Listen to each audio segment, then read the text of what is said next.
Morning, the FDA now says 1 in 5 milk samples nationwide have tested positive for traces of bird flu. Scientists say the risk to the public is still low and milk on the shelves safe to drink.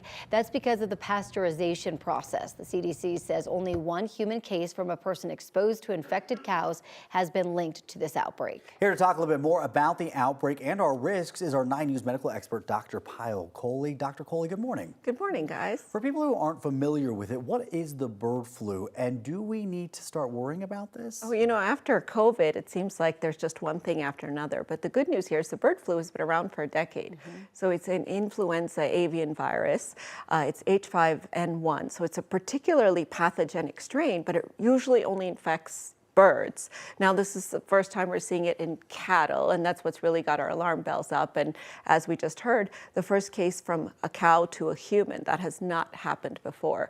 So the reason it has our attention is because we're thinking it's evolving. But thankfully, it hasn't evolved yet to the point where it's spreading from human to human. We don't think it's going to be able to efficiently spread between humans. So can we get this in milk and eggs? So, you know, if the milk is pasteurized, as you said, it actually inactivates the virus. And what we found is genetic fragments from, the virus in the milk, because if the cow is infected and then the cow kind of puts those fragments into the milk, you shouldn't be able to get it if it's pasteurized. But if it's raw milk or raw cheese, you certainly can get it. And I want to talk a little bit about poultry and eggs as well, because as we talked about, it lives in birds.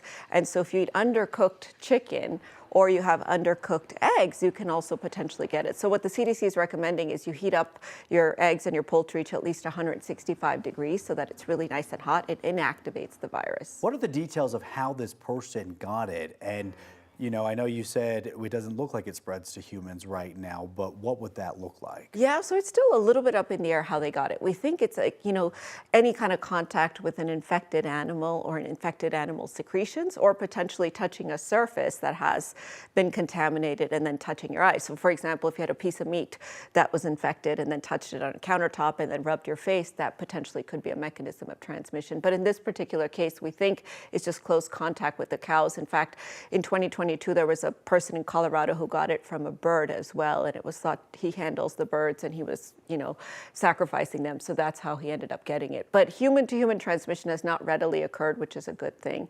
And it's not making the cows super sick either, so it's a pretty mild infection even in the cattle. So going back to these eggs, can you not have sunny side up eggs right now? You've got to like scramble them up or over hard or something like that? If you're worried. Now the FDA is saying they're not so worried about the eggs, but obviously, and here in Colorado, we haven't actually had, our cattle get infected, but birds get it a lot. So if you want to be extra cautious, I would say you cook the yolks of the eggs and maybe have scrambled eggs with cheese or something like that instead.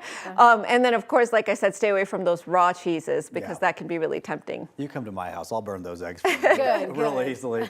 Really quickly, what are symptoms of what this looks like? So thankfully, the individual who got it, he had really mild conjunctivitis, like pink eye, and that's it. But you can potentially have a range of symptoms. It looks like the flu, but it can be very mild flu, or it can be all the way to multi-organ failure. So we should certainly keep our guard up, try to take these precautions when it comes to our food, our poultry, in our milk, but in my mind, it's not a super big threat to humans yet, and it's just something to keep an eye on. Yeah.